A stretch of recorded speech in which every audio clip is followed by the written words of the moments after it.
لا داونتا خانشا وشما خالشانا وخدما خطاشتا لا تلقان دا بيتنا هم دايما بيتنا شلام على كنت كل أخون شنيتون تي بياستا لمادة ربي جوزيف يعقوب كتاود خرايط ديلي فيدا فرنساي pour l'amour d'une mère.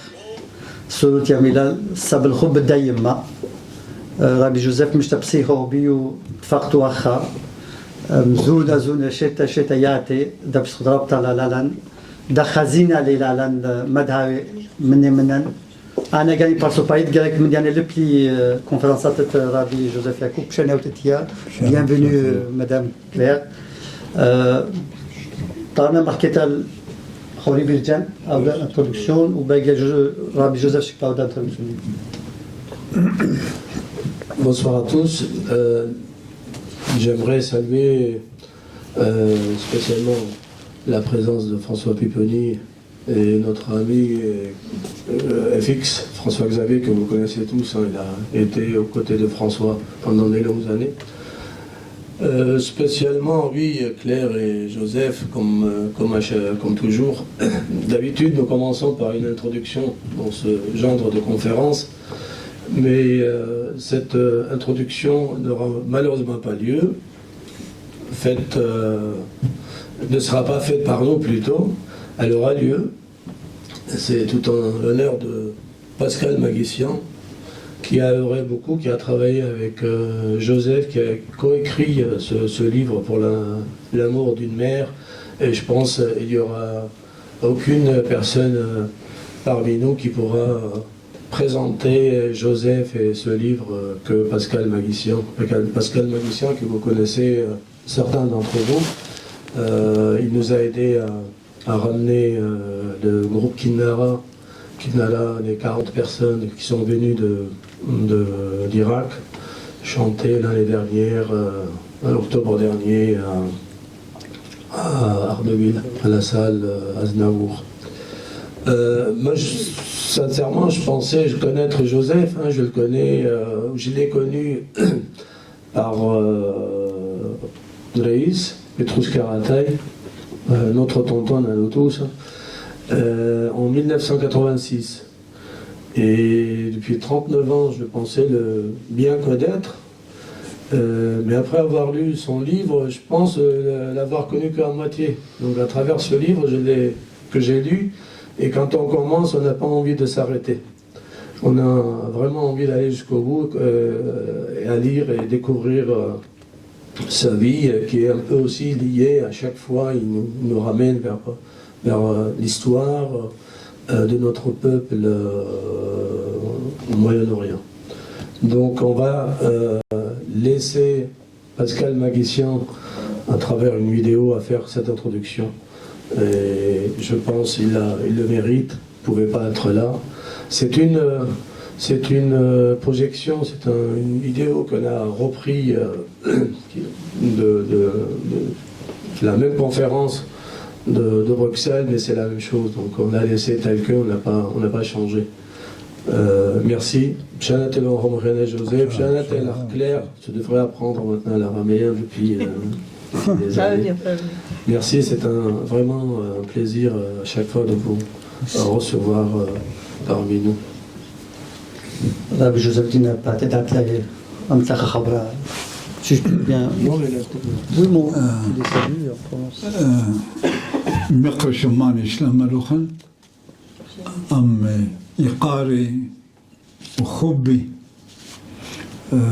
Je remercie Monsieur le Président Tony pour son aimable invitation à présenter ce livre autobiographique fait avec, comme l'a dit Birjan tout à l'heure, avec l'ami Pascal Maguissian.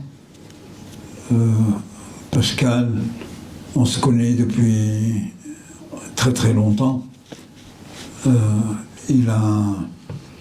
On a travaillé ensemble pendant 2 ans pour préparer ce livre quand l'accord a été donné par les éditions Cerf à Paris, et quand j'avais proposé à Jean-François Colossimo, il me dit: avec qui tu veux faire le livre? Je lui ai dit avec Pascal Maguessian, tout de suite. Tout de suite, il a accepté, que j'ai appelé Pascal, que j'avais préalablement consulté avant s'il était d'accord de faire ce livre. Et quand on a établi la plateforme de travail, donc qui s'échelonnait sur 2 ans, je me souviens toujours sa première phrase. Il me dit: Joseph, va jusqu'au bout. Tu peux parfois ne pas aller trop loin, ça dépendra de toi, mais il faut que tu ailles loin et répondre aux questions. Et du coup, c'est ce que, du moins je l'espère, on a fait ensemble. Ensuite, notre projet éditorial, nous l'avons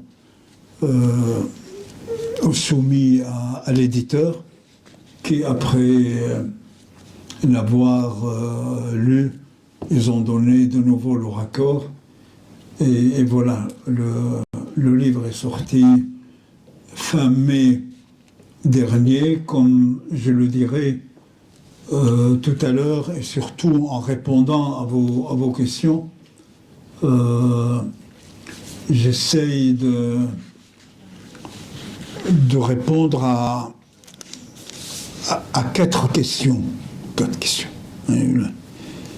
Le premier: qui suis-je? Le deuxième: qui sommes-nous? Oui. Qui sommes-nous? La troisième: quelle place en diaspora? Parce qu'aujourd'hui, l'exemple en est ce soir. Notre communauté est pour l'essentiel, établie durablement en diaspora. Et dès lors, comment se définir? Et la 4e question que j'aimerais également aborder avec vous: nous et la France. Nous et la France. C'est, comme vous le verrez, les derniers chapitres du livre traitent précisément de cette question. Qu'est-ce que la France?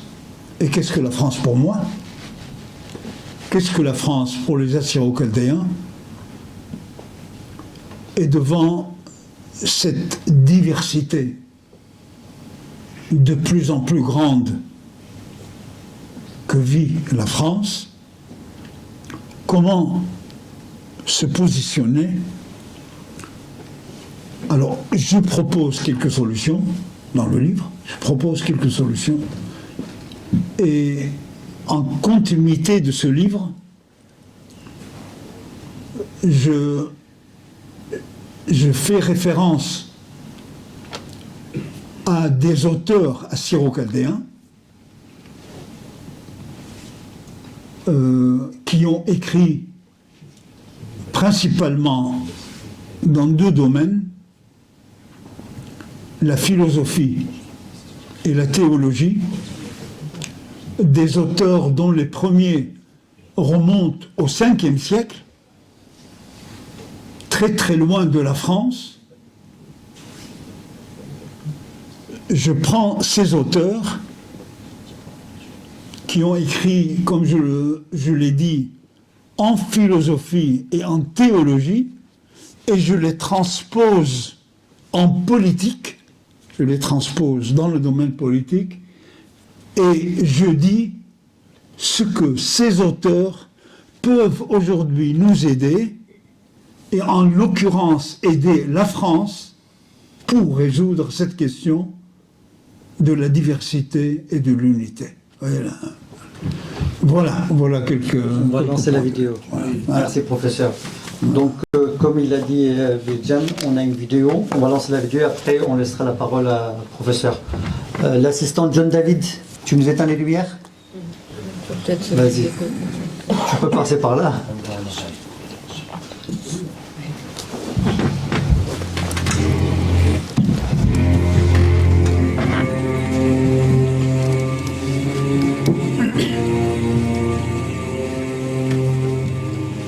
Bonjour à tous, je suis heureux d'évoquer pour vous ce livre important que j'ai écrit avec le professeur Joseph Yacoub, Pour l'amour d'une mère, itinéraire d'un Assyro-Chaldéen, paru aux éditions du Cerf.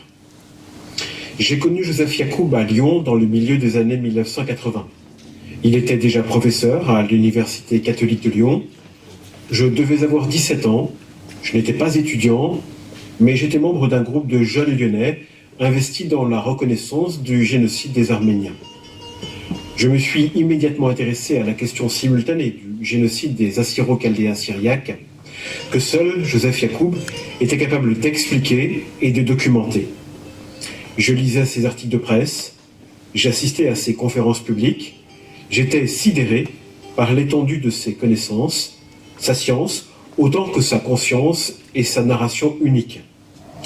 J'aimais le rencontrer, et je le sollicitais souvent pour des interviews. J'aimais aussi fréquenter en auditeur libre l'Institut des droits de l'homme de l'Université catholique de Lyon, qu'il cofonda en 1984 et dont il était sans doute le professeur le plus remarquable. J'ai eu l'honneur de mettre en place avec son aide le Parlement du Mémoire à l'Institut des droits de l'homme en 2004 et en 2005. Grâce à Joseph Yacoub, j'ai également eu accès à des contacts et des lieux importants pour préparer mes voyages au Proche-Orient. Et puis en 2017, c'est grâce à ces précieux conseils littéraires et scientifiques que j'ai pu créer à Lyon l'organisation Mésopotamia, dont il est membre du conseil scientifique. À ce titre, j'ai eu l'immense joie de vivre avec Joseph et Claire Yacoub un voyage exceptionnel en Irak en avril 2023. Je vous remercie pour votre attention et je vous souhaite une bonne lecture de ce livre important. Joseph Yacoub est un scientifique polyglotte qui sonde avec minutie, tel un archéologue, les archives textuelles autant que les traces de l'histoire sur le terrain. Solidement ancré sur son socle filial, assyro-chaldéen, toujours prompt à se projeter dans des identités multiples, Joseph Yacoub est l'un de ces rares savants dotés d'une pensée fluide et d'un esprit critique et analytique exceptionnel. Il est aussi un chercheur de sens qui puise dans la philosophie les ressources nécessaires à son questionnement. C'est ce qui explique l'évolution de sa pensée idéologique, métaphysique et spirituelle. Joseph Yacoub est né à Hassaké, au nord-est de la Syrie, en 1944, où ses parents s'installèrent à l'époque du mandat français. Ses parents étaient originaires du village de Rossawa, au nord-ouest de l'Iran. Dernier né d'une famille de 11 enfants, dont 6 moururent prématurément de maladies infantiles, Joseph vécut à Hassaké ses 10 premières années, entouré de 5 sœurs, au sein d'un foyer familial aimant, chrétien chaldéen, et ouvert sur un voisinage aux origines et aux langues multiples, syriaques, arméniennes, arabes, kurdes, russes, turcs, perses et même françaises. Joseph Yacoub voue une immense tendresse à sa mère, Banocha. C'est grâce à l'amour et à l'abnégation de sa mère qu'il fit des études, elle qui ne savait qu'à peine lire et écrire et qui en souffrit toute sa vie. Elle se priva ainsi de la présence de son fils unique dans le foyer familial pour lui offrir la meilleure éducation possible. Elle l'amena à l'âge de 11 ans à Beyrouth, au Liban, et l'inscrivit au collège des Capucins. Aussi longtemps que cela fut nécessaire, Banocha collecta les moyens financiers pour payer la scolarité de Joseph. Pour y parvenir, elle empruntait de l'argent aux femmes de son entourage, à Hassaké. Elle mettait aussi en location des chambres de la maison familiale et prélevait une partie des ressources sur la retraite du père de Joseph. Le Liban a beaucoup marqué Joseph. Il y est arrivé à Beyrouth en 1954 dans un contexte de forte tension.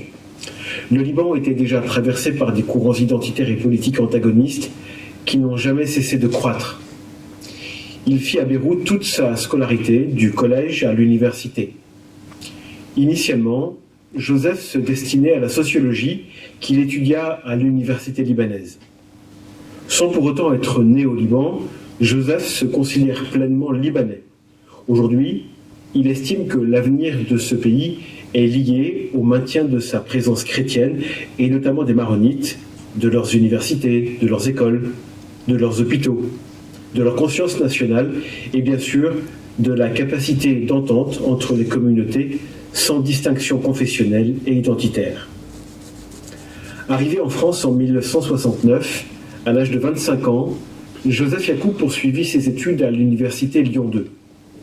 Ces années ardentes furent celles de la découverte de l'anticolonialisme, de la cause des peuples, de la théologie de la libération et des mouvements révolutionnaires.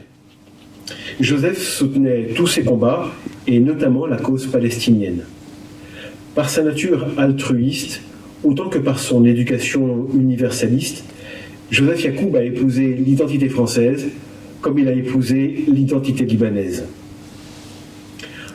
Comme tant d'autres jeunes intellectuels des années 1970, Joseph Yacoub vit dans le Parti communiste un moyen d'incarner tous ces combats. Il y adhéra en 1974 tout en étant enseignant à l'Université catholique de Lyon. Il se rendit à Moscou en 1976 pour y découvrir le communisme de l'intérieur.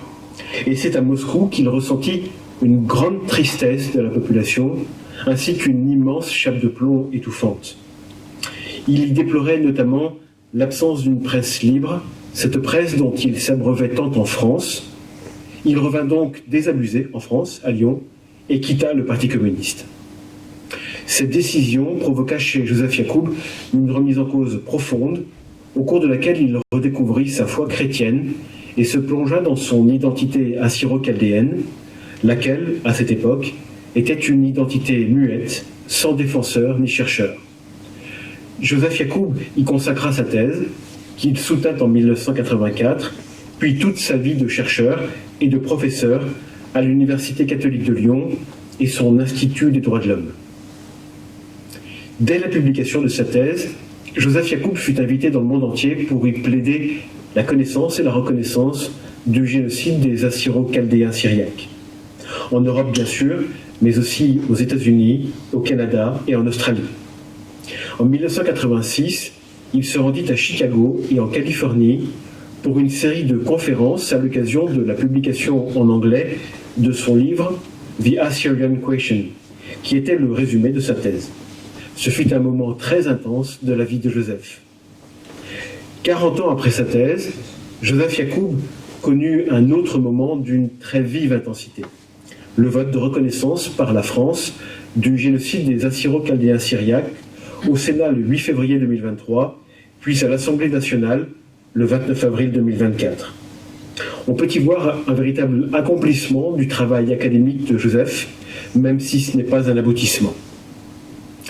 Le recentrement de Joseph Yacoub sur la question assyro-chaldéenne peut être interprété comme l'effet boomerang d'un être déraciné qui, depuis son départ de Hassaké à l'âge de 11 ans et jusqu'à aujourd'hui, reconstitue jour après jour l'histoire de la civilisation syro-mésopotamienne, ses heures glorieuses et ses épisodes tragiques, et qui s'efforce aussi de discerner les voies d'un avenir possible.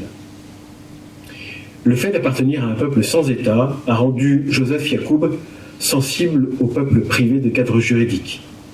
Dans le cadre de ses recherches, il a ainsi découvert l'existence d'environ 7500 minorités dans le monde pour seulement 195 États reconnus. Il a dès lors analysé les injustices faites à tous ces peuples sans État et sans protection adéquate. Joseph Yacoub a également suivi de très près les 14 années de guerre en Syrie, son pays natal, au terme desquels le régime Assad a été renversé le 8 décembre 2024 par l'organisation islamiste Hayat Tahrir al-Sham. Pour Joseph, la Syrie n'a de sens et d'avenir que dans le respect de sa pluralité historique, de ses spécificités ethniques, doctrinales et confessionnelles. Là aussi, il considère que le christianisme syrien est un marqueur essentiel de l'identité du pays. Il plaide pour un État syrien qui reconnaisse les nationalités et les cultures enchevêtrées du pays, au lieu de tenter d'annihiler ses différentes composantes civilisationnelles.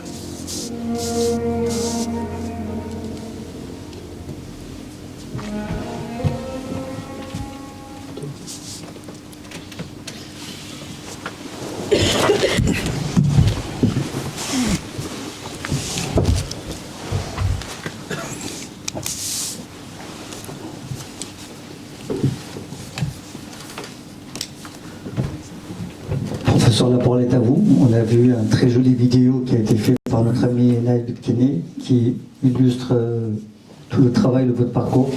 Nous vous remercions. Nous remercions aussi Naïl d'avoir fait un très beau vidéo comme ça qui nous a tout expliqué. La parole est à vous, professeur. Bon, j'essaierai d'être bref parce que l'ami Pascal, avec toutes les illustrations faites par l'ami Naïl Betkene, je pense, enfin, il vous donne une idée de l'ensemble des travaux. Bon, je vais essayer peut-être pendant, je sais pas, une vingtaine de minutes au moins de m'exprimer sur le sujet. Comme je l'ai dit tout à l'heure,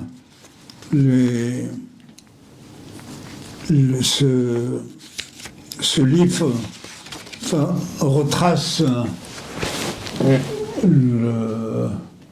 la trajectoire d'une vie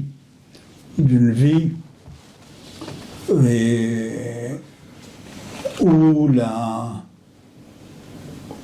l'identité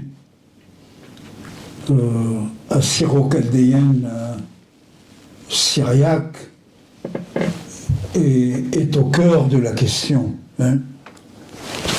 Ben, on est tous venus de quelque part. Hein. On est des émigrés voulus ou forcés.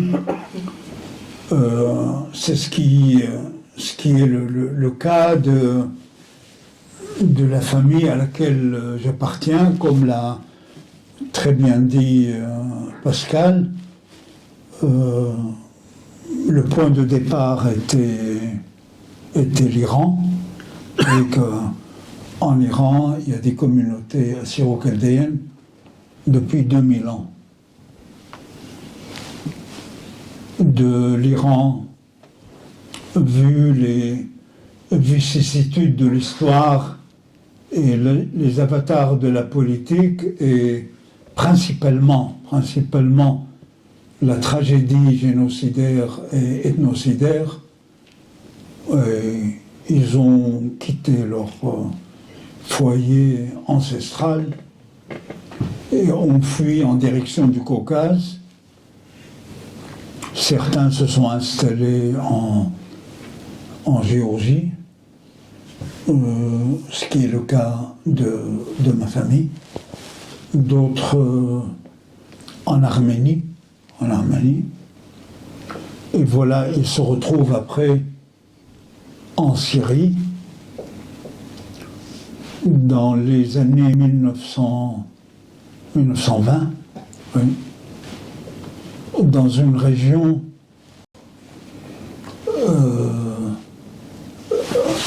qui était presque vide, oui, presque un désert en termes d'habitat, à cette région où ces Assyriens, ces Chaldéens ont fait la connaissance d'autres communautés venues d'ailleurs. En premier, nos compatriotes syriaques venus de la région de Tour Abdin, à laquelle appartient l'ami Naïl Betkemne,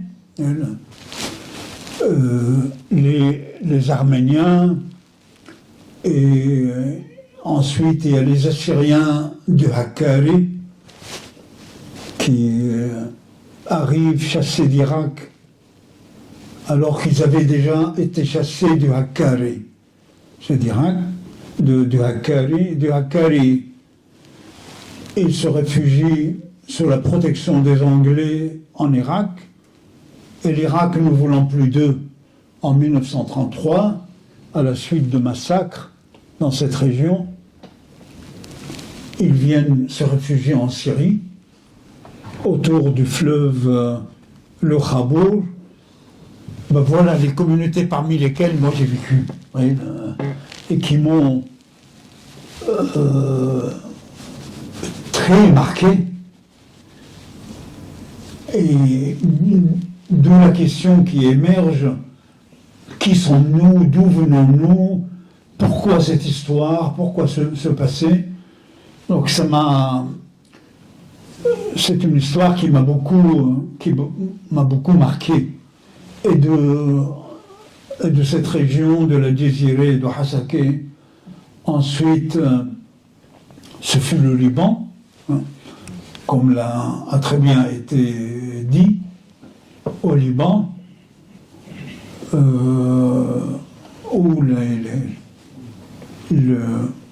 la rencontre également de membres de nos communautés assyriens, chaldéens, syriaques,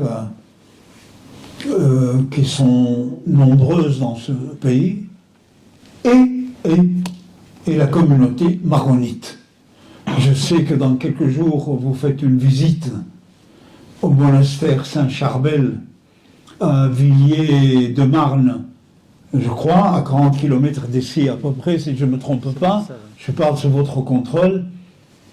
Et vous allez visiter le premier monastère maronite fondé en France en septembre dernier, inauguré par sa béatitude, le patriarche maronite venu de Kaslik du Liban, Bchar al-Rai, qui a fait un discours très intéressant. Donc on pourra en parler de cet aspect aussi.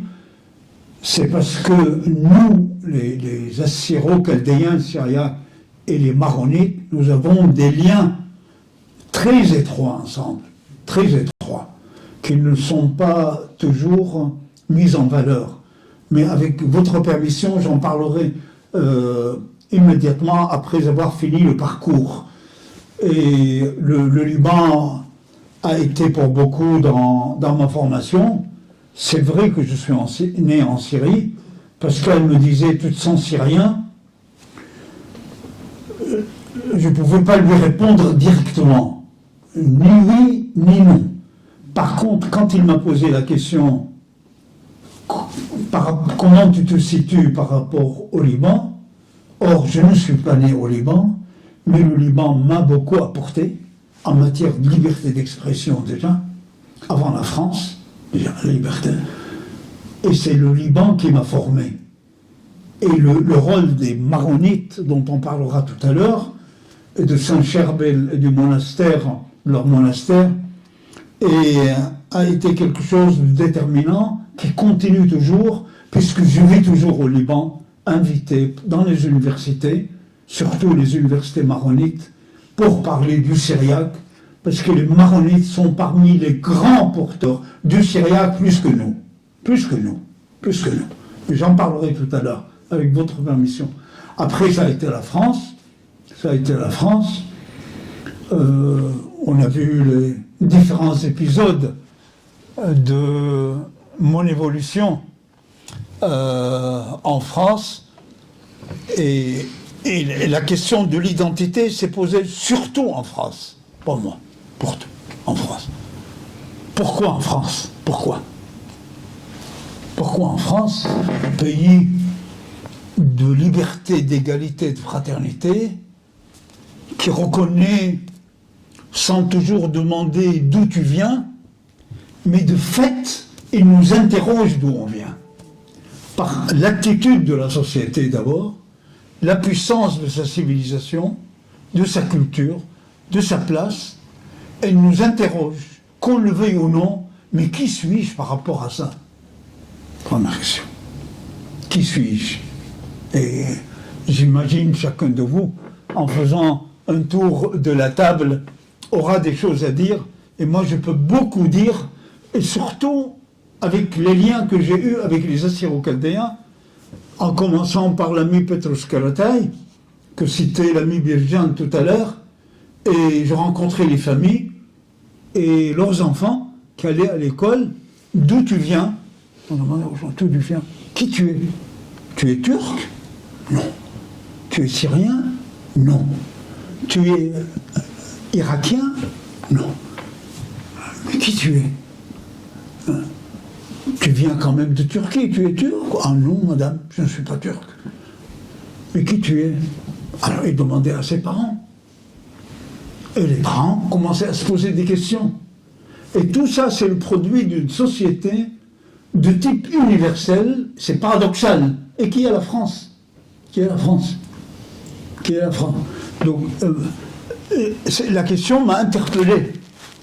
La question, après avoir un tour d'horizon de plusieurs partis politiques ou d'organisations, je suis très loin de la politique maintenant, et c'est cette société. Parce qu'en Orient, on vit. En Orient, on vit. On vit. Moi, lui, il est maronite, lui, il est ça, lui... On vit. Ici, la société nous interroge. La société nous interroge qui on est. Hein? D'abord, même si elle ne le dit pas directement, par le nom. Hein? Je m'appelle Joseph Yacoub. Quand j'ai pris la nationalité française, on m'a posé la question, voulez-vous changer de nom patronymique? Je lui dis non. Il m'a dit réfléchissez. Je lui dis c'est mon nom, c'est mon identité. Mais réfléchissez parce que si vous voulez changer demain votre nom, il faut écrire au procureur de la République et ça va vous coûter beaucoup de sous. Je dis non. Je dis mais pourquoi on me pose cette question? Puis du nom, d'où tu viens? D'où tu viens? Tu es d'où? Même si on reconnaît abstraitement qu'on est tous égaux, et c'est en l'honneur de la France de abstraire l'homme, de l'abstraire. Mais ça ne suffit pas. Ça ne suffit pas parce qu'il y a les réalités. Il y a les réalités autour de nous. Les réalités quotidiennes. Hein. Vous portez votre nom, il fait partie de votre chair, votre nom. Hein. Et c'est un signe parmi tant d'autres, qui font qu'on est interrogé. Donc d'où la question de qui sommes-nous? D'où la question que je pose, qui sommes-nous?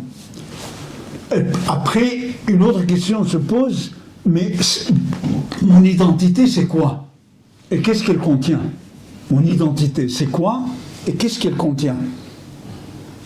Je vous avoue, je ne savais pas grand-chose. Pourquoi je ne savais pas? Parce que la communauté ne nous l'a pas fourni. Et pourquoi la communauté ne nous l'a pas fourni? Parce que la communauté n'était pas suffisamment apte à parler, défendre, argumenter une communauté. Elle n'avait que la religion. Moi, un jour, j'ai tourné la page, je suis devenu communiste. La religion. Et quelle religion? Ça vole pas haut. C'est une religion, comme elle est expliquée, elle ne vole pas haut.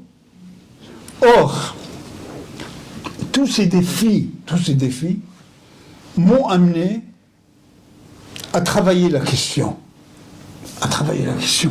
Oui. Pour répondre à la question, qui sommes-nous? Et à travers la réponse, me retrouver qui suis-je? À travers oui. Qui suis-je? Et c'est là. Ça a été le début de l'amour qui dure depuis 50 ans. Je ne sais pas combien il me reste à vivre, combien Dieu daigne m'accorder de vie, mais je peux vous dire, s'il m'accorde, j'aurai du travail à faire minimum 20 ans. Pour vous dire, tellement la question est complexe, elle est riche. Elle est riche de quoi? Voilà. Elle est riche de langue, de religion. Bonjour les prêtres, on a des choses à vous apprendre. De religion, de langue, de religion, d'histoire, de tradition, d'us et de coutumes, et de son rayonnement dans le monde. Et son rayonnement dans le monde. D'abord la langue. Qui entre dans le syriaque découvre un océan. Un océan. Oui. Vous voyez les océans, combien ils sont immenses, en profondeur, en largeur, en volume. Eh ben c'est le cas de la langue. J'ai dit, mais moi, qu'est-ce que j'ai appris sur la langue? La moitié du vocabulaire que tu parlais quand tu étais à Hassaké, c'était de l'arabe, du persan et du turc, mais tu ne le savais pas. Oui. Au lieu de dire kawi et kauta, tu disais penjare. Penjare, c'est le mot persan. Attends. Et ainsi de suite.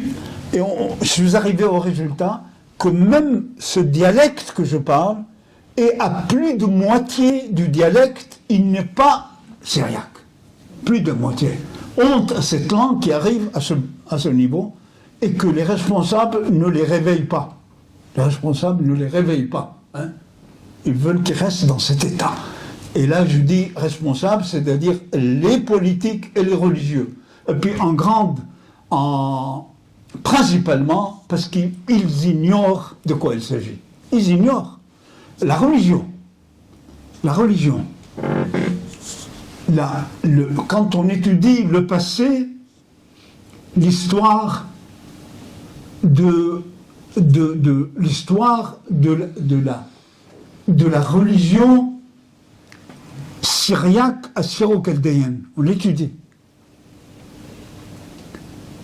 Ça serait encore un nouvel océan. Un océan, oui, un océan. En commençant par les apôtres, le Christ lui-même, hein, le Christ parle du symbole des Ninivites. Quel prêtre a expliqué ça un jour? Lequel? Jonas Yonan et son histoire en Ancien Testament. C'est Ninive qui est au cœur. Jérémie, c'est Ninive qui est au cœur.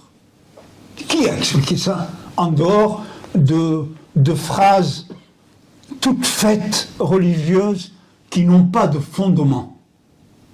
Qui n'ont pas de fondement. Hein?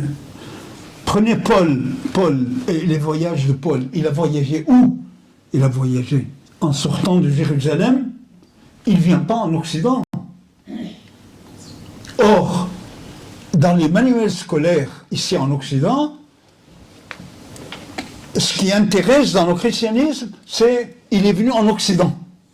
En Occident, qui parle de Édès, Oré, Urva? Personne ne connaît. Vous demandez à de grands théologiens, ils ne savent même pas de quoi il s'agit. Mais parler de Paul, il est venu à Rome, oui, Paul est venu à Rome. Mais Paul était à Antioche beaucoup plus longtemps qu'à Rome. Antakya est le grand siège du christianisme, le premier. Le premier siège, c'est Antioche, Antakya. Demandez à l'église syriaque, orthodoxe et catholique, ce qu'est Antioche. Après Antioche, c'est Édès, Urfa, Urhe. Hein? Le rôle de cette ville, de son monachisme, de ses grands penseurs, c'est quelque chose d'impressionnant. Nosibine à côté. Nosib. Saint-Éphrem est de Nosib. Etc., etc. Après, il y a eu Adiaben Gazarta. certains parmi vous viennent de cette région. Ghazarta est 1000 fois plus riche que ce qu'on dit d'elle. Son histoire à Ghazarta, Jezre,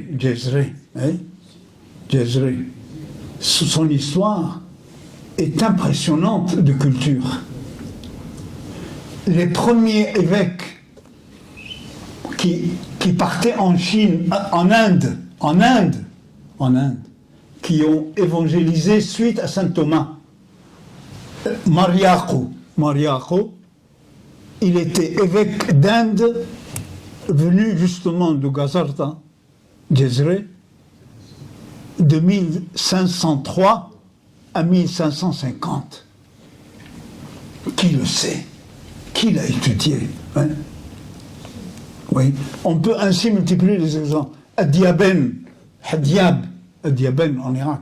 Hein?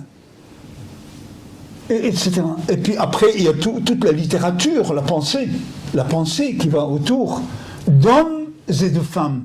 Nous sommes une des premières communautés à avoir des moniales, des sœurs moniales, et des supérieurs de monastères de femmes.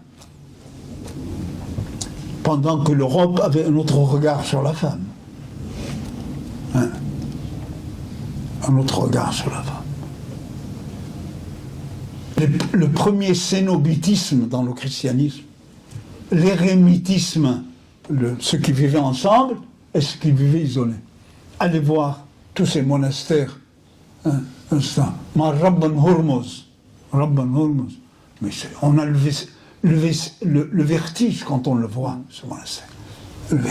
Construit au 7e siècle, à côté de Al-Qush. Hormuz, c'était un Mazdéen converti au christianisme.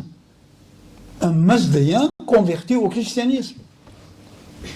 Vous voyez, le rôle des femmes également était très important. Parmi les grands martyrs, les premiers grands martyrs, ce sont des femmes qui dirigeaient des monastères, pendant qu'ici, la femme n'avait pas accès à ça. Donc, vous voyez, la religion, pareil. Prenez la messe en chaldéen, la messe. Et la messe à l'église assyrienne. D'abord, c'est la même. Il y a 3 anaphores. Adda et Mari. La deuxième, elle est de qui? Théodore de Mopsuest. Qui nous a dit qui est Théodore de Mopsuest? Théodore de Mopsuest est d'Antioche et c'est un historien. C'est-à-dire l'église chaldéenne, en répétant cet anaphore, est une historienne. Le troisième, c'est carrément l'anaphore de Nestorius. Le regretté Monseigneur Francis Alichouan a publié le premier missel. Oui. C'est écrit dedans. Les gens, ils voient Théodore. Mais qui a dit, qui est Théodore de Mopsuest? Théodore de Mopsuest, c'est un des grands géants de la théologie. De grands géants qui datent du 5e siècle. Nestorius, si l'église chaldéenne avait aboli, mais pourquoi elle a gardé l'anaphore en son nom? Pourquoi elle a gardé l'anaphore? Et qui a introduit ces 2 anaphores? Annapura,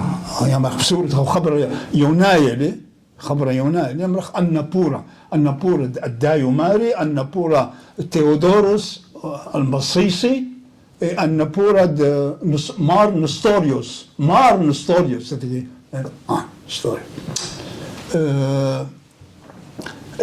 qui a introduit ces 2? C'est Mar Awa le Grand. Mar Awa le Grand, le patriarche de l'église nestorienne, qu'on l'appelle comme ça, même si le terme, on peut objet de discussion, il les a introduits, c'est lui. C'est un grand savant. On est au 5e siècle, au 6e siècle. Mar Awa Ier, dit le Grand, il est révéré au sein à la fois de l'église aujourd'hui assyrienne et de l'église chaldéenne. Et il les a introduits dans l'église. On nous a pas. Et quand une partie est devenue catholique, l'Église catholique romaine a dit vous enlevez Théodore de Mopsuès du livre. L'Église a dit on ne les enlève pas. Alors qu'elle devenait chaldéenne catholique. Oui. Et ça, qui le sait? Personne. Qui le sait ça? Je lui ai dit non, on ne l'enlève pas, c'est notre histoire. Et vous enlevez Mar Nestorios. Même en abjurant Nestorius, ils l'ont abjuré quand ils sont devenus catholiques. Ils ont dit oui, non, on abjure Nestorius, c'est pas. Ils ont gardé son nom. Et pendant 1500 ans, du 5e siècle à aujourd'hui, on a condamné sans pitié Nestorius. On l'a condamné sans pitié. 1500 ans. 1500 ans. Puisqu'il a été condamné, déporté, après le concile d'Éphèse en 431. Il a été déporté en Égypte, dans le désert.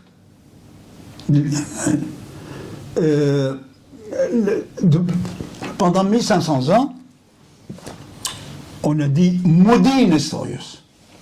Aujourd'hui, Jean-Paul II rencontre en 1992-93 Mardencha, sa sainteté Mardencha, le patriarche de l'Église historienne, de l'Église assyrienne. Ils signent un texte ensemble, comme quoi c'était un malentendu. 1500 ans. 1500 ans. Ils ont dit, ça c'était un malentendu qui est arrivé, le chapitre est fermé. Moi, quand j'ai vu l'information, en 1992-93, j'écrivais régulièrement dans la Croix. J'écrivais régulièrement. J'ai vu l'information, et où je l'ai vu l'information? Où je l'ai vu? Je l'ai vu par hasard dans un journal arabe, qui est pareil au Moyen-Orient. Je rêve ou quoi? Je lisais Le Monde à l'époque, rien. La Croix, rien. Je prends mon téléphone. Je téléphone au directeur de la rédaction que je connaissais de la Croix. Je lui dis, il y a une déclaration qui a été signée à Rome, entre le pape Jean-Paul II et le patriarche de l'Église assyrienne, Mardencha IV. Et vous n'en avez pas parlé. Il m'a dit, vous pouvez nous faire un article là-dessus?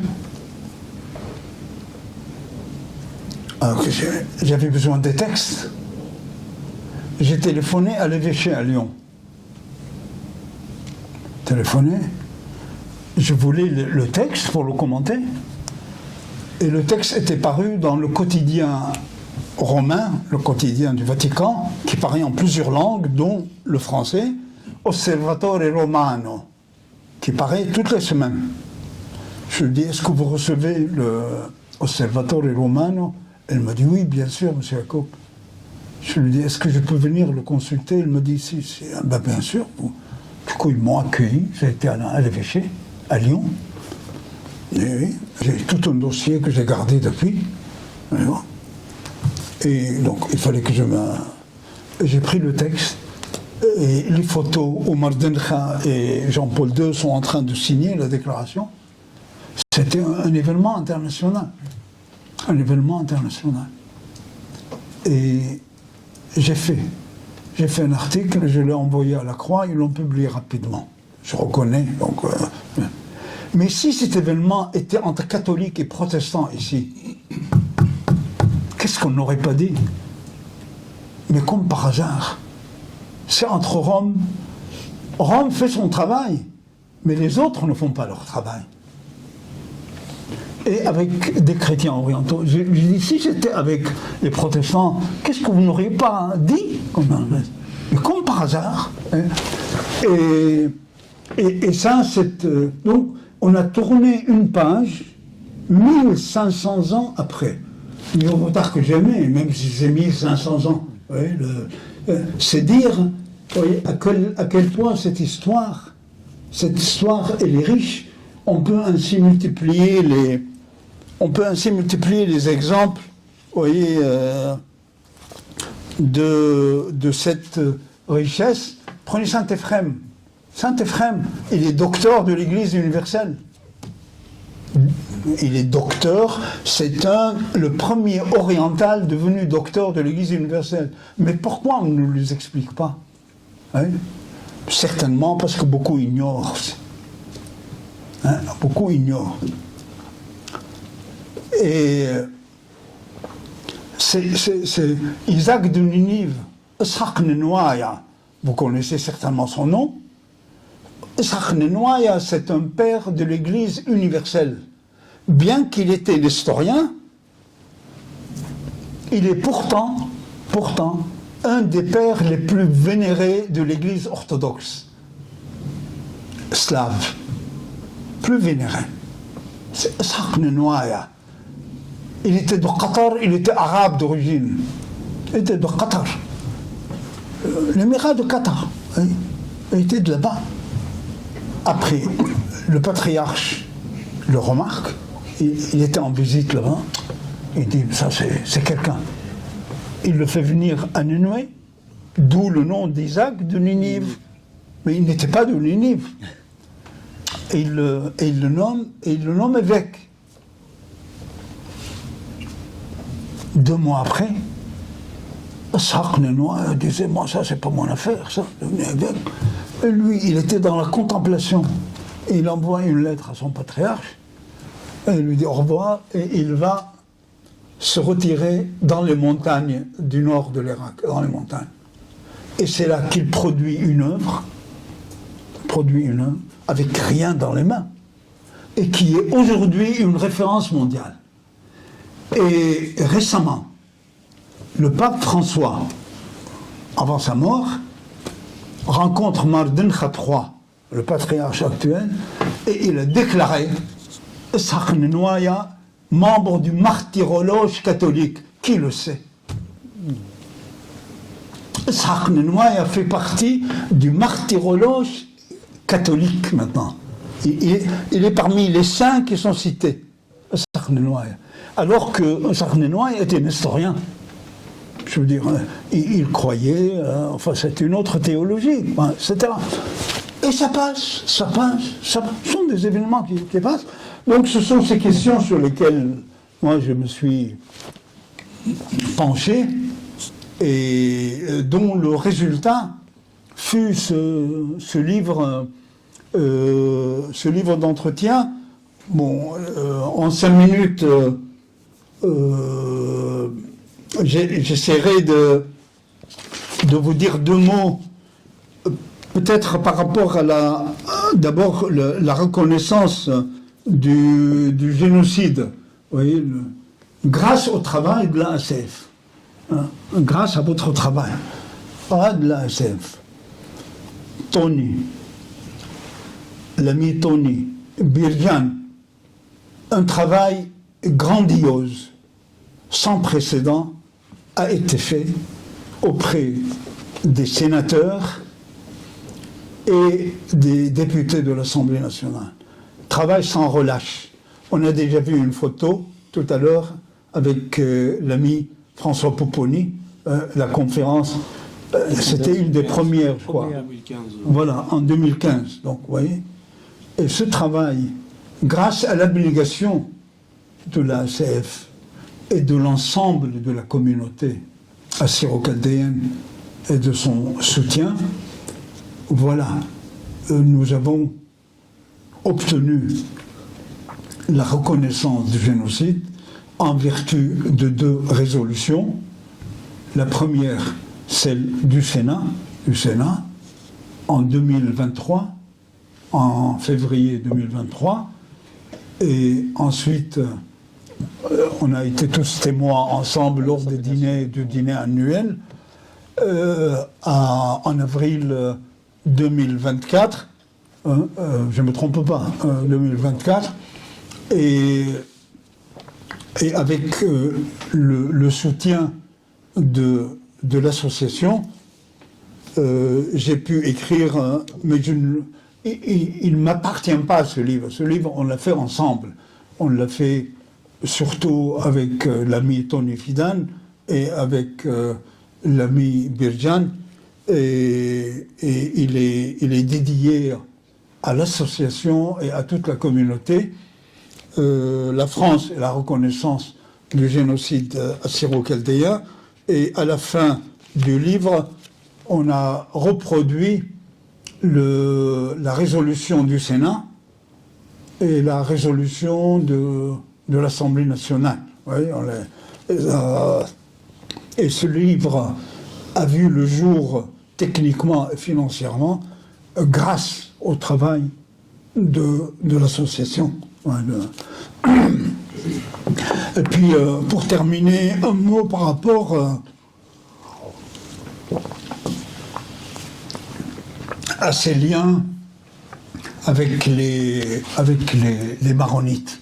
Les maronites, à l'occasion de ce voyage qui aura lieu, je pense, le 20, à ce monastère, le 22, oui. Donc, vous allez être dans un lieu familier. Vous êtes chez vous là-bas. Vous êtes chez vous. Les maronites parlaient syriaque, sourd. Mais c'est le syriaque occidental, Marboyo. Comme les syriaques orthodoxes et les syriaques catholiques. Et les maronites, c'est grâce à eux, pas à nous, grâce à eux, qu'à partir du XVIe siècle, retenez la date, XVIe siècle, 400 ans avant maintenant, 400 ans avant maintenant, les maronites, avec l'aide du Vatican, il faut reconnaître les choses comme elles sont, le pape avait créé un collège maronite à Rome. Un collège maronite à Rome qui existe toujours. Il existe toujours. En 1584, ce collège maronite a vu le jour. Pourquoi? C'était pour former les chrétiens d'Orient. Pour former les chrétiens d'Orient. C'est 4 siècles. Et on a fait venir des savants du Liban, maronites. Et à leur tête, il y avait, retenez son nom, ils seront très contents si vous sortez ce nom à Monseigneur Rattas, qui est le supérieur. C'est As-Sam'ani. As-Sam'ani. La famille Sam'ani. Alors, qu'est-ce qu'ils ont fait, ces maronites? C'est grâce à eux que l'Occident a découvert la culture syriaque. Au XVIe siècle,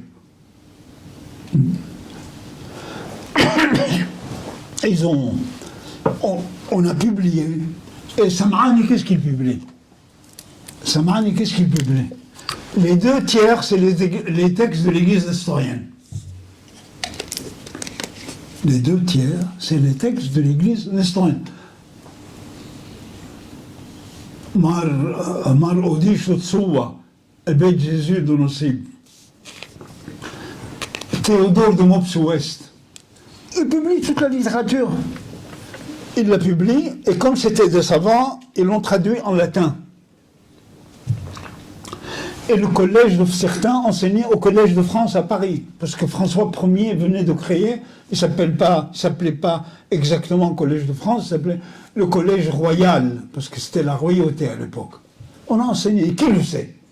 C'est le syriaque, on est au XVIe siècle. Donc, je pourrais vous donner tout à l'heure, si ça vous intéresse, un peu plus d'éléments par rapport à ces maronites, parce que c'est dommage d'aller dans un lieu aussi important, religieusement et culturellement, sans avoir minimum d'éléments par rapport à eux, et peut-être même un document écrit qui puisse servir de point de repère. Voilà, finalement, J'ai dépassé mon Non, temps de prenez tout votre parole. Tu as dépassé, mais ça va. Ça nous fait plaisir de vous écouter. voilà. On est émerveillés. Merci de votre attention. Voilà, les questions, je suis prêt à répondre. Voilà, mais Joseph Yacoub, comme à chaque fois, nous sommes émerveillés de vous écouter. On ne voit pas le temps passer là, je pense que l'heure est passée, mais on ne s'est pas rendu compte comme d'habitude. Je vais raconter une petite anecdote en ce qui me concerne. La première fois que j'ai fait connaissance avec vous, ça devait dans les années 96 ou 17. Donc je devais avoir 17, 18 ans. On s'était réunis pour une conférence. Alors je me souviens plus, c'était une conférence où vous venez nous donner des cours de langue ou de notre histoire. C'était ça. J'arrive, je dois avoir 17, 20 ans, on me dit il y a une conférence, tu viens. Donc j'arrive, je vois un monsieur au fond, tout devant bien sûr, moi je suis tout derrière. Je dis qui est ce monsieur-là? Qu'est-ce qu'on est venu faire ici? J'ai mon ami Stéphane Yacoub, il me tape à l'épaule, tais-toi, c'est le professeur Joseph Yacoub. Et quand vous avez commencé dans votre élan comme aujourd'hui, on a été émerveillés et à chaque fois qu'on vous écoute, on apprend de nouvelles choses. Par exemple, tout ce que vous avez dit ce soir, on n'a jamais entendu parler. Donc il y a plein de choses qu'on découvre à chaque fois. Pour revenir un peu à l'histoire de la reconnaissance génocide, certes, le conseil d'administration et les efforts de Bijan, Tony, Jean Samat et beaucoup du conseil d'administration. Oui, Jean Samat aussi, oui. Voilà, il est là aussi, c'est pour ça que j'ai vu et j'ai dit. La reconnaissance du génocide, c'est un travail qui n'a pas de prix pour notre communauté. Financièrement, ça a coûté beaucoup à la communauté. C'est grâce à nos donateurs, aux nos adhérents, que chaque année nous réussissons un dîner annuel formidable qui nous a fait connaître à la France en réalité, aux politiques françaises. Maintenant, je peux vous dire qu'à chaque fois que nous rencontrons un politicien, il sait qui nous sommes. Nous n'avons plus besoin de raconter une histoire longue. Donc, je remercie les adhérents, la communauté qui a beaucoup travaillé là-dessus. Sans oublier, c'est le grand élan de 2015 qu'on a fait, la grande manifestation sur Paris. Voilà. Et surtout, l'amour de la reconnaissance, c'est vous qui nous l'avez appris. Dans les premières années, quand vous nous expliquez qui nous étions, nous avons su qui nous étions. Parce que moi, en Turquie, on me disait, qu'est-ce que tu es? On disait, chrétien. Le soleil lui-même, on ne savait pas ce que ça veut dire. On pensait que nous étions chrétiens. Nous avons appris ce que c'est le soleil. Moi, quand je suis arrivé en France, on m'a dit... tu es quoi? J'ai dit, Soulaya. En français, ça ne voulait rien dire. On a appris, et la seule chose qu'on savait, c'est qu'on était Soulaya. Après, on a rencontré nos autres villages qu'on ne connaissait pas, et après, on a su de quelle ethnie nous étions. C'est grâce à vous tout ça. Je vous remercie. Donc, je vais commencer à passer la parole. On prend combien de questions? 4, 5? Ouais. Donc, qui veut prendre la parole en premier? John, l'assistant, comme d'habitude, c'est lui qui fait les deux à chaque fois, il nous aide. Donc tu vas passer le micro aux personnes qui vont lever la main, ok? Au fur et à mesure. Merci John. Qui prend la parole? Allez, première question. Joseph, mon homologue. Joseph, lève-toi comme ça, toi. Lève-toi. Merci beaucoup, professeur. Comme a dit Tony, on apprend en effet, et je pense que dans les livres c'est encore mieux. Moi, ma question, en fait, j'aimerais une clarification de votre part. Les Maronites, ethniquement, sont-ils assyro-chaldéens? Voilà, ma question. Et j'aimerais que ça vienne de vous, parce que quand on parle des Maronites, c'est vrai, la plupart des assyro-chaldéens ne connaissent pas très bien. Ils savent que ce sont des chrétiens du Liban, mais ils n'en savent pas plus. Voilà. Merci, professeur. On prend plusieurs questions. Deuxième question. Deuxième question. Allez, on se lance. Ah bon? On passe le micro ici. Attends, reste là-bas, je vais passer sur le micro. Reste-toi là-bas.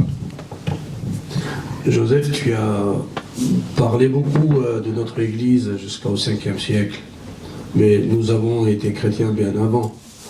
Donc j'aimerais bien que tu puisses nous parler un peu de ces 5 siècles un peu perdus dans cette conférence, et surtout le roi Abgar qui a écrit à Jésus, donc c'était déjà au temps de Jésus, et on ne connaît pas grand-chose du roi Abgar. Ce serait bien si tu pouvais nous en parler. Troisième question. Est-ce que quelqu'un veut prendre la parole? Non. On répond à ça, on verra. Linda Linda, il est derrière ton micro. J'avais la même question un peu que Joseph par rapport aux maronites et il a posé sa question, mais je voulais rajouter savoir autre chose. Quand c'est que les maronites ont changé leur langue pour passer du syriaque à l'arabe, et pour quelle raison? La quatrième question. Je pense C'est bon? Qui passe la parole?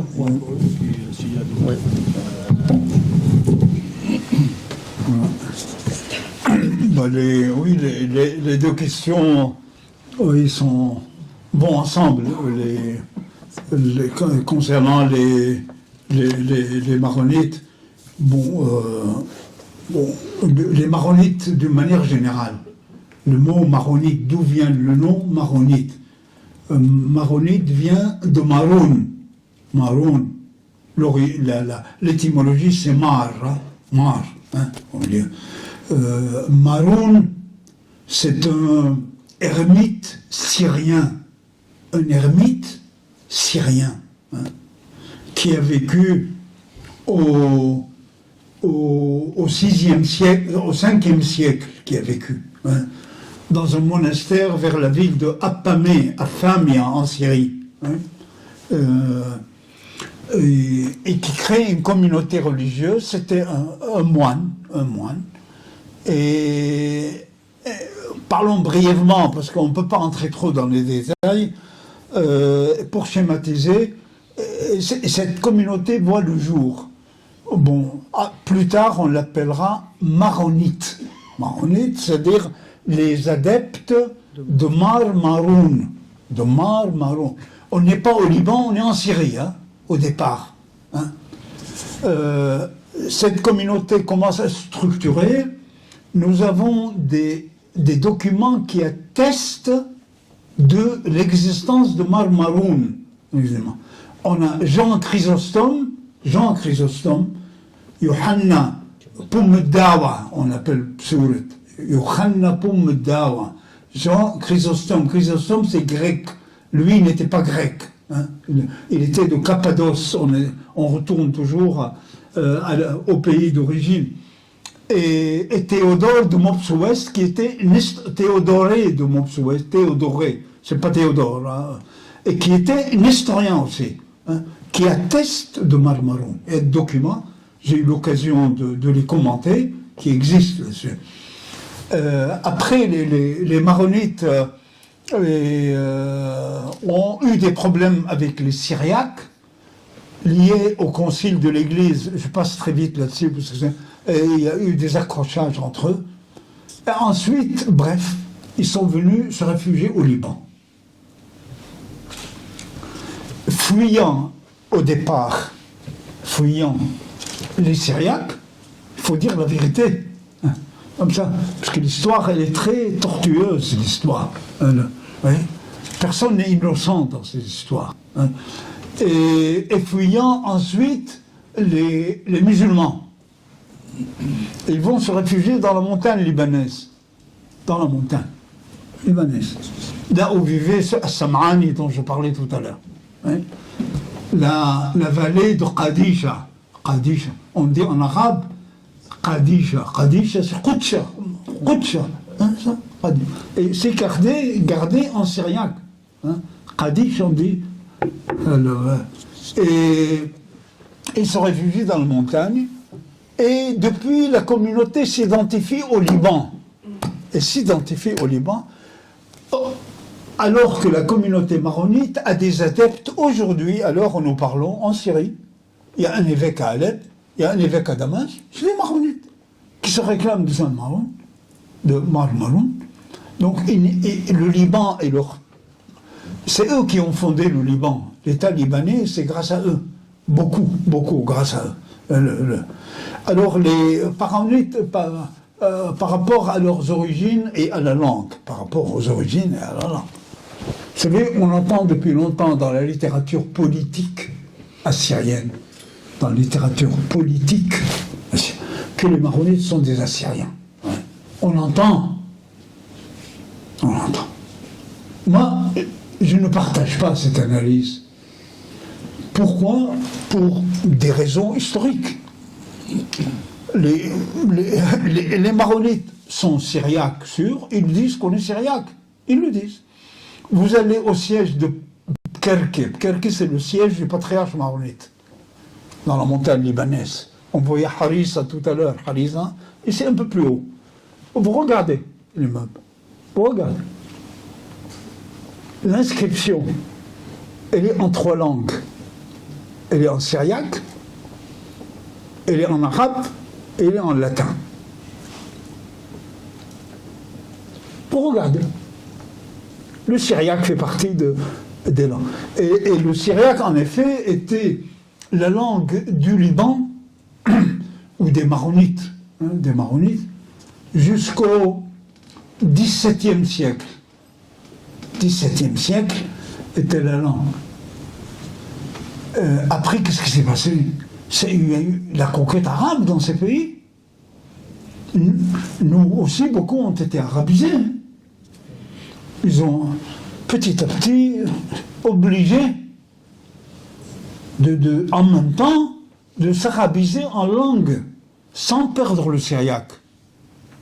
Mais avec le temps, l'arabe l'a emporté. C'est là, il faut des preuves historiques. Le jugement idéologique qu'ils ont abandonné, ça c'est des mots en l'air. Ça ne veut rien dire, ça. Il y a les réalités. Prenez une ville comme Mardin en Turquie. Les Chaldéens, qui sait parler Chaldéen? Ils parlent quoi? L'arabe. Ils parlent Mardinli, ils parlent l'arabe. Moi je parle Mardinli parce que je viens d'une ville de Syrie où c'était les Mardiniotes, commerçants comme ils étaient, ils dominaient la ville. Et l'arabe, mon premier arabe, c'est du Mardinli. Donc ne jugeons pas les gens, ne les jugeons pas. Il y a, le fait historique est plus fort que nous. Les réalités sont plus. Donc l'arabe est entré, mais les Libanais ont libanisé, ont libanisé l'arabe. Vous voyez ce que je veux dire? Ils l'ont libanisé. Il y a beaucoup de mots syriaques qui sont en arabe, libanais. Du coup, l'arabe, petit à petit, l'arabe s'est enrichi de vocabulaire maronite syriaque, et elle est devenue la langue, mais les maronites n'ont jamais abandonné le syriaque, contrairement à ce qu'on pense. La littérature, je le disais tout à l'heure, As-Sam'ani, elle commence aussi. Et aujourd'hui, parmi les grands spécialistes du syriaque, c'est les maronites. Je vous parle en connaissance de cause, parce que je travaille avec eux. En connaissance de cause, les maronites libanais. Ethniquement? Alors, ethniquement, l'autre dirait Dieu seul le sait, et encore. Bon, ethniquement. Ils sont partis du Liban, ethniquement. Je pense, ils sont partis de Syrie. Donc, les premiers, donc, ethniquement, seraient syriens, sont partis de Syrie. Ils arrivent au Liban. Au Liban, il y a eu beaucoup de transformations démographiques qui sont faites, ethniques qui sont faites. Et qui ils sont? Il faut leur demander qui ils sont. Qu'est-ce qu'ils vous disent? Ils disent, je suis libanais. Il est attaché au Liban beaucoup plus que d'autres. Vous savez, laissons parler l'histoire, pas nos jugements idéologiques. Nous, on aime bien juger idéologiquement. Dire,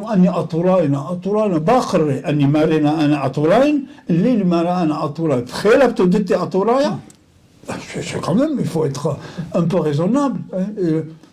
Le syriaque fait partie de leur culture, et ils sont fiers que c'est leur culture. Ils se sont arabisés, mais c'est un arabe libanais. C'est un arabe libanais. D'abord, il est fin, il est très fin, et puis ils ont introduit, les maronites ont introduit un vocabulaire dans l'arabe qui est un modèle.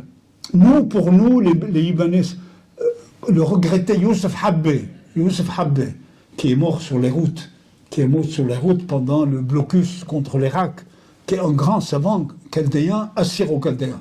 Jamais il disait l'église chaldéenne. Il disait l'église assyro-chaldéenne. Il publiait ses livres chez les Maronites au Liban. Hein. Nous avons travaillé avec lui. Hein. Que Dieu ait son âme.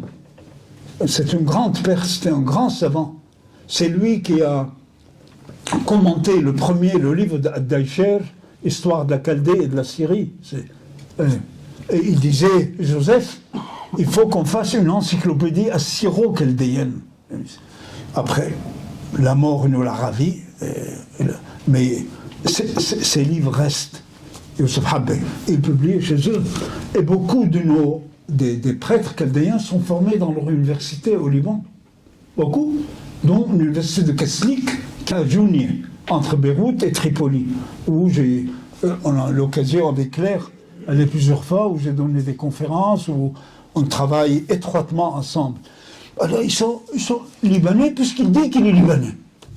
On ne veut pas lui donner une identité qu'il n'a pas, ou qu'il ne veut pas.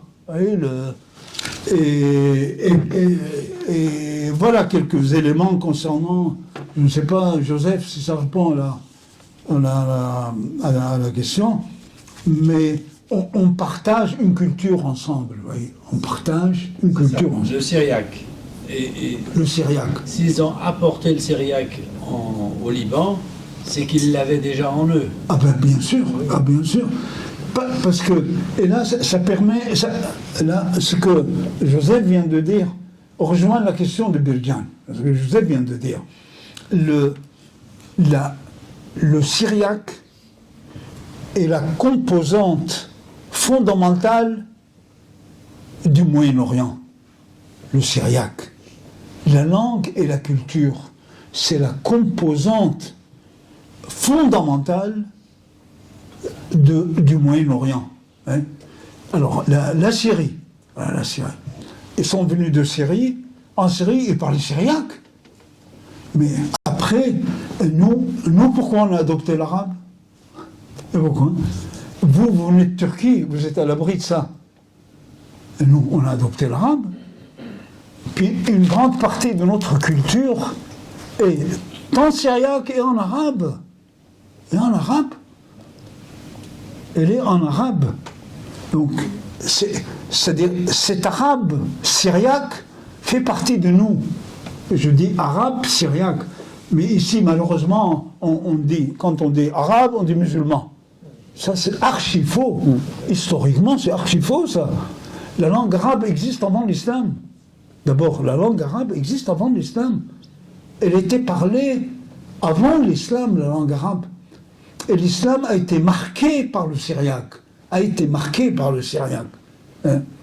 Et le syriaque, c'est la matrice linguistique et culturelle du Moyen-Orient, le syriaque. Alors, ce syriaque, parlons-en. Parlons. Ce christianisme, le Christ parlait le judéo-araméen, parlait le syriaque. Et ça, c'est pas moi qui l'ai inventé. Ernest Renan l'a dit, beaucoup de penseurs, de théologiens l'ont dit. Quand il dit Eli, Eli, lema shabachtani, Allah khamoudi khamshoukhti, etc. Tous ces mots, Maranatha, c'est écrit dans le livre, des Maranatha. Maranatha. Ça veut dire quoi, Maranatha? D'autres disent non, c'est Marana Eta. Eta, c'est le syriaque classique. Marana est venu, Eta. Oui, c'est le Etia, mais il y a le syriaque classique, Eta, au Maranatha. Et c'est dans les évangiles. Nous sommes dans les évangiles. Et le syriaque et le christianisme pendant les 7 premiers siècles.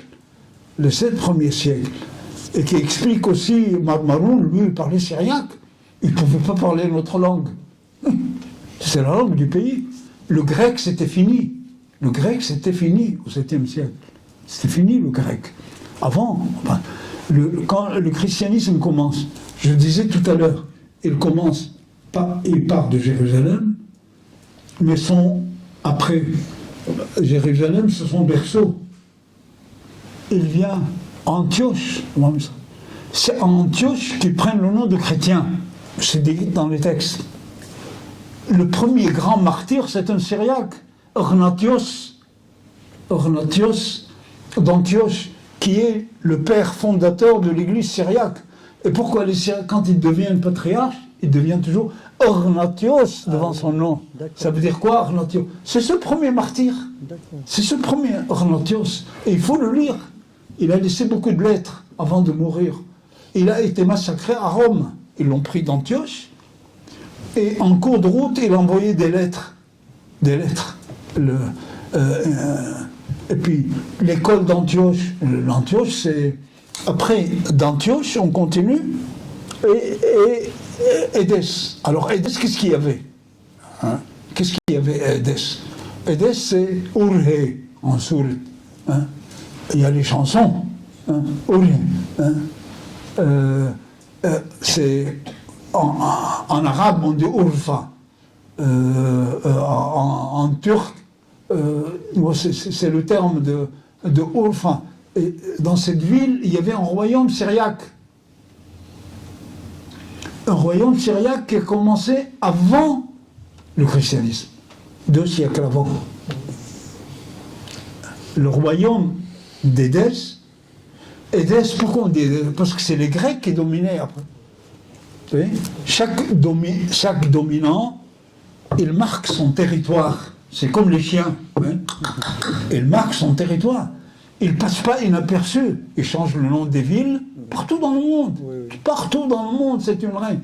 On change le nom des villes, on change le nom des rues, on change de langue. Hein? Il est devenu Édesse. Parce que le grec, là où il allait, il voulait retrouver sa ville d'origine. Alors il l'appelle Édesse. Elle ne s'appelle pas Édesse. C'est son nom grécisé. Ce royaume date du 2e siècle avant Jésus-Christ. Et quand le christianisme naît, ce royaume était dirigé par une dynastie au sein de la même famille qui s'appelle la dynastie Abgar, dont parle les Bétiens. Abgar. Et au moment où le christianisme apparaît et fait parler de lui, le roi c'était Abgar V. C'était Abgar V. Et on l'appelle Abgar Okama. Hein, je ne sais pas, vous avez dû le rencontrer. Okama, ça veut dire quoi? Le noir. Il pouvait être noir. Donc nous, on était ouverts à l'universalité bien avant les autres. On dit Abgar Okama. Et il est le roi. Et il était atteint d'une maladie incurable. Mais ça, c'est des faits historiques, c'est pas des mots, c'est pas de la légende. C'est des faits historiques. C'est Eusèbe de Césarée a écrit là-dessus au moment où ça se passait, dans son livre Histoire ecclésiastique. Et il était atteint d'une maladie incurable. Il entend parler de Jésus à Jérusalem.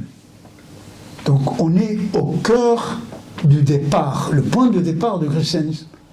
Il lui écrit, il lui envoie une lettre. Et Eusèbe de Césarée, il la publie, la lettre. Il publie cette lettre qu'il envoie à Jésus. Il lui dit, viens dans mon royaume, Seigneur. Mon royaume deviendra chrétien. Il suivra ton chemin. Hein? Et voilà Jésus qui lui répond. Toujours Eusèbe de Césarée. Donc, quelqu'un qui ont vécu l'événement. Et Jésus prend un tissu, mandilion, on dit, en grec. Mandilion, en arabe, on dit mandil. Ils l'ont pris des Grecs. Ouais. Et il le met sur son visage, et le visage de Jésus transparaît sur le mandilion. Il le lui envoie. Et lui écrit, Jésus lui écrit, il me dit, j'enverrai des disciples chez toi. Il lui dit. Et il le salue au roi Abgar. Le premier roi chrétien dans l'histoire de l'humanité. Premier roi chrétien dans l'histoire de l'humanité. Et il lui envoie le mandilion. Après, Thomas arrive. Après, Addai et Marie arrivent. Voilà. Addai et Marie. Addai, en français, on dit Thaddée. Thaddée. il est cité dans les évangiles. Tadéos en latin, en grec. Il les envoie, ils arrivent à Édesse. On est au 1er siècle, vous vous rendez compte? L'Europe était dans quel état? On est au 1er siècle. Et Édesse était réputée mondialement. Édesse. Et de là-bas, il continue son chemin. Il continue vers Gazarta, on ne le dit pas assez. Désolé. Parce que vous prenez la géographie, c'est la voie de passage pour continuer. Oui. Après, il va à Diabène, hein, il va à Diabène, et là, le premier évêque d'Adiabène est de la fin du 1er siècle, Prida. C'est du syriaque pur. Paqd Prida. Il s'appelle Prida. Alphonse Mingana a publié les textes prêtre chaldéen. Hein, parce que c'était des savants. Ils étaient fiers de leur passé. C'est lui qui l'a publié. Alphonse Mingana. Hein, il était de Manguéche. D'où le nom de Mingana qui est dans son nom. Après, il a quitté l'église, il est parti à Londres, il s'est marié. Bon, bref, ça c'est un petit détail. Et Prida, c'est le premier évêque. On est à la fin du 1er siècle. Et de là-bas, Addaï et Mari, on a les textes d'Addaï et Mari, considérés par l'Église comme apocryphes, c'est-à-dire non canoniques, mais néanmoins qui attestent d'une véracité historique, puisque nos églises se réclament de ces textes. Addaï arrive, Mari qui le suit.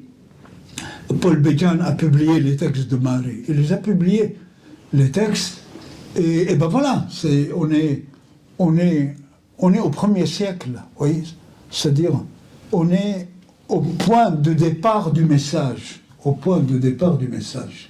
voyez, je ne sais pas si ces éléments, on peut toujours les développer. Oui. John David, donne le micro. Ouais. Ça va être la dernière question, il est presque 10 heures, on ne s'est pas rendu compte. Alors bonsoir. Bonsoir. Vous avez parlé des racines de nos langues et je voulais savoir si réellement on entend souvent dire que l'araméen est la première langue du Christ. Est-ce que c'est vrai? Oui. John David, on prend d'autres questions. Une dernière. Quelqu'un a une autre question? Bon. Dinar, tu as déjà posé une question. Laisse la parole à l'autre. Quelqu'un d'autre? Bon. Dinar, allez. Oui, j'ai un petit mot. Non, pas un petit mot, une question. Qui concerne le sujet. Des questions, s'il y a, on les prend, sinon on ne prend pas. Non, genre, une question. Oui. Juste, je voudrais savoir, on a parlé des maronites, il y a aussi Maloula, en fait. Moi, je ne connais pas grand-chose. Je sais qu'il parle l'araméen, mais est-ce qu'on peut dire qu'il parle... Est-ce que l'araméen syriaque, est-ce que c'est exactement la même chose? Qu'est-ce qui distingue réellement? Parce que souvent, Maloula, on dit qu'il parle l'araméen, alors que nous, on parle syriaque. Quel lien ont-ils avec nous? Est-ce que c'est un lien ethnique, linguistique uniquement? Très bien. Basmagan, Tindar. Oui. Jean, tu poses ta question? Jean. Oui, oui, il est là. Merci Joseph. D'accord. Juste, je voulais rendre hommage, te rendre hommage à toi, à ton travail et à ton livre, et notamment parce que j'ai eu la chance d'avoir lu le livre avant. Dans quelques heures, demain, on sera le 19 novembre, et ça sera les 50 ans du décès de ta maman, et tu as dédié ce livre à ta maman, et voilà, et je voulais te rendre hommage, et je voulais savoir quel rôle elle avait joué un peu plus personnel dans ton parcours et dans ce que tu es devenu. Merci beaucoup. Merci Jean. Merci. Ah oui, d'accord, je croyais que... Non. Les deux questions sont liées. Vous voyez, les deux questions concernant l'araméen du Christ, l'araméen de Ma'loula, le syriaque, etc. D'abord, une remarque générale. Hein. L'araméen, c'est quoi quand on dit araméen? Et syriaque, ça veut dire quoi? Et d'où viennent ces termes? Hein? Vous savez, l'araméen est attesté depuis 3000 ans. Depuis 3000 ans, en araméen. Achiqar, qui était le conseiller d'un roi assyrien, je ne sais pas si c'était Sennacherib ou d'autres, bon, peu importe. On est au 5e siècle avant Jésus-Christ.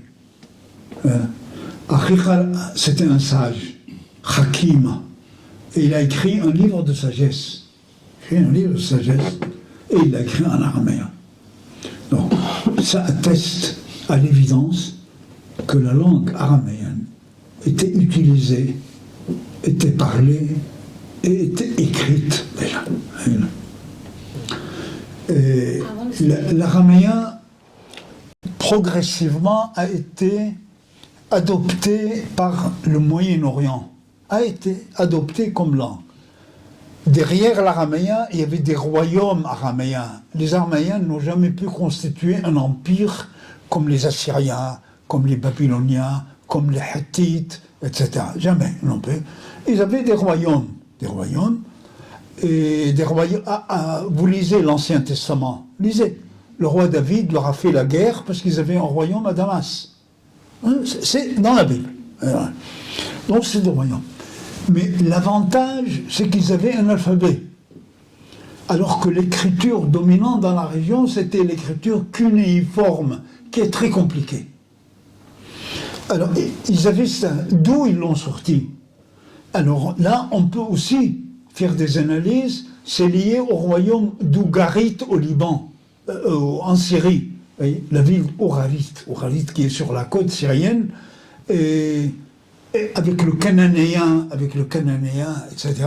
Donc la langue est de la même famille linguistique, de la même famille que celui d'Ougarit, Ourarit, qui était un royaume prestigieux sur le bord de la mer en Syrie, à côté de Banias, de Tartus, et avec le cananéen, le phénicien, le cananéen. Et ils avaient des royaumes. Et c'est en entrant, quand ils entraient, ils ont pu entrer en Mésopotamie. Ils ont constitué de petits royaumes. Dans le désiré syrien d'où je viens, il y avait des royaumes araméens, voyez, qui parfois étaient en conflit avec d'autres, avec les Babyloniens, bref. Mais les gens, ils ont attiré les gens par l'alphabet simple. Al-Labid, Gammal, Dallat, Hewa. C'est simple, c'était simple. Et cet alphabet est entré dans les langues. Et la langue a fini avec le temps.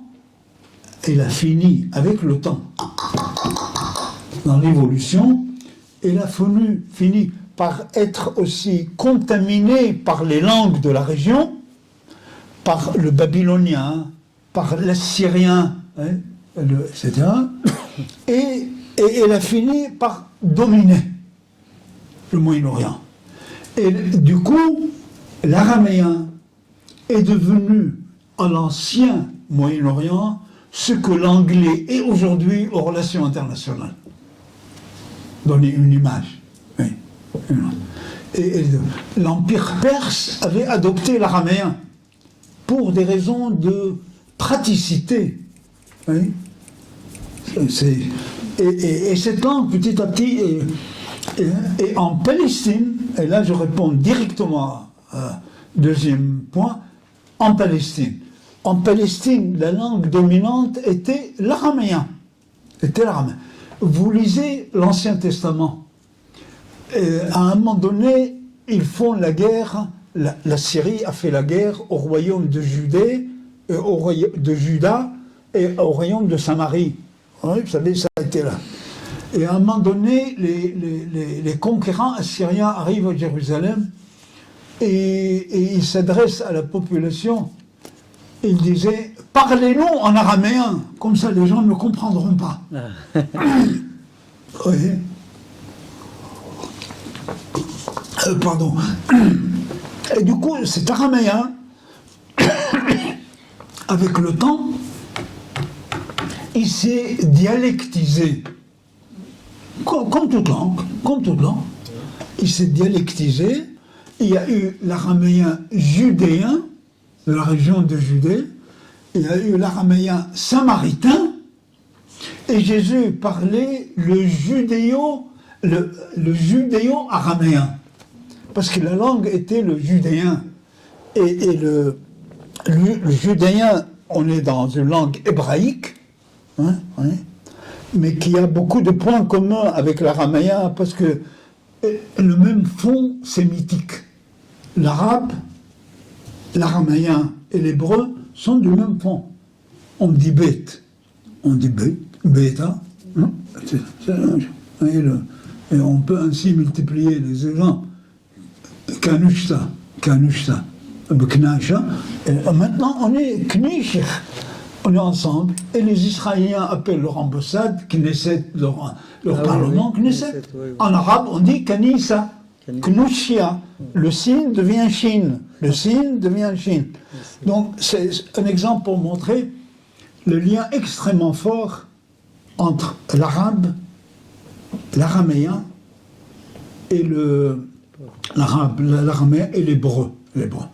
Alors, Jésus, donc, sinon comment comprendre quand les disciples de Jésus disent « Maranatha ». Ça, c'est pas de l'hébreu pur. C'est pas de l'hébreu pur. Mar, ça va. Marana, il conjugue Maranatha. Ta. En arabe, on dit Ta'al. Ta'al. Viens. Maranatha. Talita Qum. Peut-être certains parmi vous connaissent ce que c'est Talita. Talita, c'est jeune fille. Talia, c'est le jeune garçon. Comme nous, ils n'enseignent pas la langue comme il faut, et chaque fois, personne ne sait. Talia, c'est le jeune homme. Taliuta, c'est la jeunesse. Taliuta, c'est la jeunesse. Talia, on dit un jeune. Le Talia. Oui. Et féminin, il y a le T à la fin du mot. Hein? Talia, Talita. Quand Jésus ressuscite la jeune fille, et c'est gardé dans les évangiles, il lui dit Talita Qum, et il s'est levé. Talita Qum. Ça, c'est du syriaque pur. Puis c'est même pas Talita Qum, c'est Talita Qum. Ça aussi. Il ne dit pas Talito. Hein? Il ne dit pas Morona. Maroun, oui, c'est. Et vous avez comme ça ces expressions. Et dans l'Ancien Testament, vous les avez aussi, ces expressions, on trouve. Donc l'araméen a beaucoup marqué l'hébreu. Hein? Et marqué ces dialectes, d'où le terme exactement que les spécialistes utilisent depuis des siècles, c'est du judéo-araméen. Et d'autres disent ou judéo-syriaque. Alors parlons-en. Maintenant, le mot syriaque, c'est quoi ce mot syriaque? Hein? Il est traduit par erreur ici par syrien, c'est faux. Syriaque et syrien, c'est pas la même chose. Mais on traduit dans le texte ici, on dit, du coup, syrien veut dire adepte de la Syrie. Hein? Suraya, on dit Suraya. Oui, Suraya. Quand les Romains sont arrivés dans la région, il y a eu la conquête romaine qui a duré des siècles, et la conquête grecque avant, la Syrie, hein, Atur, le nord de l'Irak, était le point focal le plus important pour plusieurs raisons, puissance militaire aussi. Donc on se situait par rapport à la Syrie, on se situait par rapport à la Syrie. Et les Perses utilisaient le terme Assouristan. Il y a plus de 2000 ans, hein. C'est pas aujourd'hui. Assouristan, Stan, c'est le pays, c'est le mot persan, que les Turcs ont repris, hein, Kurdistan, etc. Assouristan, c'est le pays des Assyriens. C'est le pays des Assyriens. Du coup, la référence aux conquérants grecs, aux conquérants romains, c'était géographiquement, ils se situaient par rapport à la Syrie. Alors, le pays quand ils ont conquis l'Euphrate et l'est de l'Euphrate, c'est-à-dire qu'il va jusqu'en Turquie, hein, l'Euphrate, ils l'ont appelé Syria. Ils l'ont appelé Syrien. Syria. Ils ne l'ont pas appelé tout à fait Syria, la prononciation, c'est Souria. Parce que Y en grec, c'est Upsilon. C'est un OU. Le Y en grec, le Y en français, il devient I. En allemand, il est OU. Parce que dans le grec, c'est la lettre Upsilon. Upsilon. C'est un OU. D'où en arabe, on dit Souria. En arabe, on dit Souria. Ou Amrak Souraya. Alors, ces gens qui habitaient dans cette région, on les a appelés Souraï, Syrie, et qui, avec le temps, est devenu syriaque. Mais syriaque, le terme syriaque a prédominé après le christianisme. Le terme syriaque, je ne sais pas, c'est compliqué peut-être ce que je dis, non? Non, ça va. Après le christianisme, le terme d'araméen a été un terme éliminé parce que considéré comme païen. Hein? Considéré comme païen. Paul dit il n'y a plus ni d'araméen ni de grec. Paul pense de sa lettre aux Galates, il n'y a plus ni d'araméen ni de grec. C'est fini maintenant. Vous êtes des païens. À partir de maintenant, et pour cela, le terme de chrétien a prévalu chez nous jusqu'à aujourd'hui. C'est de cette époque. Il est dans notre tête depuis 2000 ans. Donc cette question est beaucoup plus profonde qu'on ne le pense. Pourquoi nous, on se dit, nous, le malheur a fait qu'on dit qu'on est chrétien. Tu dis, mais ça, pourquoi l'Arménien ne dit pas que tu es chrétien? Pourquoi l'Arménien n'a pas abandonné son nom? Pourquoi? Pourquoi il n'a pas abandonné son nom? Le Géorgien est devenu chrétien. Pourquoi il n'a pas abandonné? Et pourquoi nous? Parce que nous, on a été maudits. Donc, il fallait rejeter tout ce qui est symbole de cette malédiction. Alors, le terme de araméen a été banni, complètement banni, remplacé par le mot syriaque parce que chrétien. Vous voyez ce que je veux dire? Parce que chrétien. Et Édesse était le centre. Et c'est avec Édesse que le terme de syriaque, chrétien syriaque, est né. C'est à Édesse qu'il est né. Avec Abgar, l'époque de Abgar, ce terme est né, le terme de syriaque, qui a progressivement rejeté le terme d'araméen. Hein, et avec lui, assyrien, babylonien, presque maudit dans la Bible. Ça, c'est beaucoup plus sérieux qu'on ne le pense. Nous, notre problème de nom, d'identité, date depuis 2000 ans. Ce n'est pas un problème d'aujourd'hui.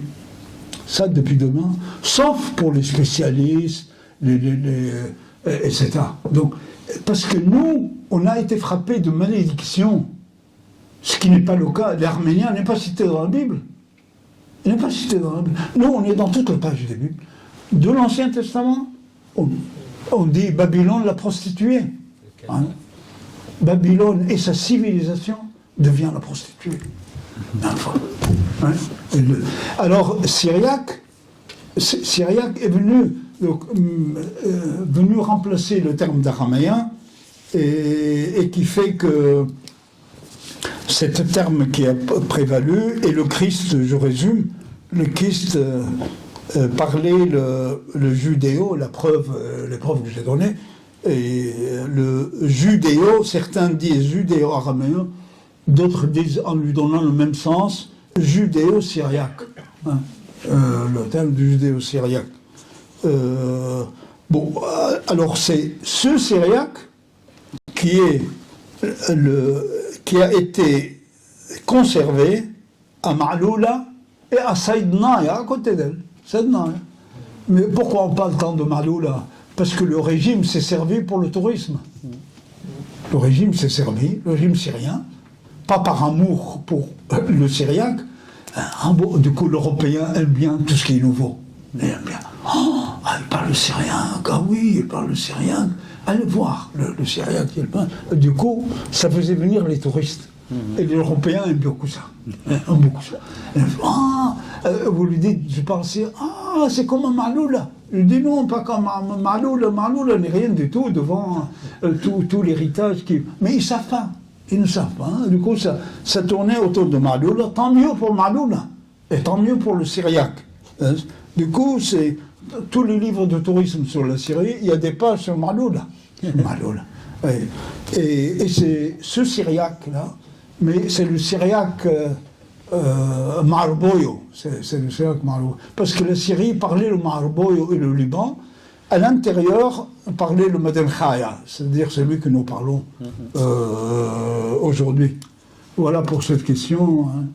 Étymologiquement, étymologiquement... Bon, on ne va pas entrer dans le détail. Parce que ça, on va finir, il est presque 10h30. Juste la question. Oui. Ouais. C'est un remerciement. Oui. C'est un remerciement et je peux dire quelque chose. Oui, je vais le dire, mais c'était pour régler la... ça m'a beaucoup touché. Merci Jean. Par rapport à ma mère,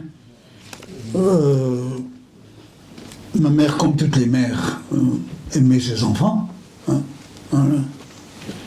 Et sans ma mère, je ne serais pas là parmi vous. C'est grâce à elle que j'ai eu tout ce que je suis, parce qu'elle se donnait totalement. Je ne veux pas faire l'éloge particulier de ma mère, hein, toutes les mères, puis les femmes parmi vous sont nombreuses. Et puis en Orient, le lien en Orient est assez, je veux dire, affectueusement, pas seulement chez les chrétiens, mais chez tout le monde, c'est l'Orient. Et ma mère a tout fait. Je ne veux pas entrer dans les détails. Ça, c'est ma vie personnelle, je l'ai raconté. Et je sais que quand on a parlé de ces chapitres, quand on a parlé, Claire en était témoin, je ne dormais pas la nuit après. C'est ma mère. Hein. Je ne dormais pas la nuit. Et par moments, je perdais le souffle, quoi. Parce que c'était très intime, très personnel. Et au départ,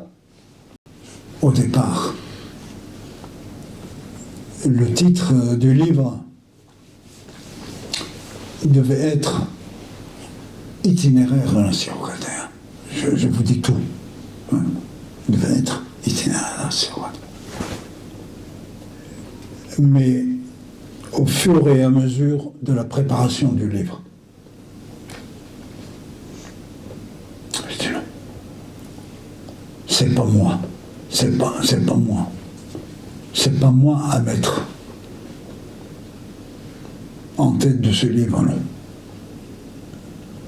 C'est ma mère. Parce qu'elle est dans toutes les pages du livre. Et ce livre n'aurait pas vu le jour sans elle. Ouais. Je voulais lui rendre hommage. Et elle est décédée, J'y ai pensé il y a 2 jours, le 16 novembre 1975, à Lyon. Et j'ai demandé à l'éditeur, je dis, itinéraire d'un assyro-chaldéen en second. En second. Et du coup, il a accepté. Il a accepté. Et j'étais ravi. Et très content. À travers ce livre, moi, je lui rends hommage, quoi. Et l'éditeur a bien choisi la couverture. A bien choisi. C'est pas moi qui l'ai choisi, c'est l'éditeur. Donc, et ça c'est du syriaque. C'est la phrase, vous voyez, Gabriel, l'ange Gabriel, qui vient annoncer à la Vierge la naissance d'un fils. Oui. Cette icône, c'est une icône maronite. Maronite de Nicosie. Parce qu'en Nicosie, en Chypre, les maronites sont présents depuis les croisades. Depuis, et nous, avec Claire, on a été travailler avec eux, il y a des années. Oui. Et, ça, et les maronites sont des maîtres en icône. Oui, c'est des maîtres en icône. Donc, et ils ont pris, oui, Gabriel, oui, voilà, Suboro Dieldot Aloro. Ça, c'est pas très historien. C'est pas très historien, parce que cette phrase, c'est l'espérance de la mère de Dieu. Les historiens ne disent pas l'espérance, bien qu'ils pensent que c'est l'espérance de la mère de Dieu, et l'espérance l'espérance de la mère du Christ. Mais Christ est Dieu. Mais disons, la formule n'est pas de l'église nestorienne, c'est des églises syriaques. Des églises, peu importe, le problème n'est pas là. Donc ils ont, ayant saisi l'objectif du livre, donc ils ont plutôt mis ça, et c'est cette icône, vous voyez, voilà. بس كانوا غرابي جوزيف تريس عيويري بطلت كفرابا لغرابي جوزيف تريس عيويري غبيرا الجانا ما كنا قيام منك مصطو غرابي جوزيف يعقوب يناشوا كان. Et moi j'ai un mot en français, je dis que vous êtes une encyclopédie et une bibliothèque ambulante. Quand on vous pose une question, on est plongé dans l'histoire et ça nous émerveille tout ça. On vous remercie, on remercie Madame Claire aussi de sa présence. Je remercie l'ensemble des adhérents et des sympathisants qui étaient là. Et je voudrais remercier aussi le groupe des femmes qui nous ont préparé un joli cocktail depuis hier soir. Ils sont dans la cuisine, à la maison, dans la pâtisserie, donc je les remercie beaucoup. Je voudrais remercier notre jeune Talia. Viens, Talia, voilà. Talia. J'ai appris un nouveau mot aujourd'hui, comme je dis à chaque fois que je rencontre Joseph, je prends un nouveau mot. Talia, j'espère que je le verrai un jour à ma place. C'est ce que je lui ai souhaité tout à l'heure. Quand j'ai commencé le monde associatif, j'étais un peu plus grand que lui, j'avais devoir 16 ans. Donc Talia, il est avec nous à toutes nos conférences, toutes nos sorties. Il nous aide en cuisine, à poser des chaises, des tables. Et la dernière fois, j'avais personne pour faire le chauffeur de ça. Donc je l'ai vu assis, j'ai dit John David, viens m'aider, tu seras mon assistant. Donc ce soir, il a pris le relais au corps. Donc j'espère qu'un jour, il prendra la place de la présidence. Merci à vous tous.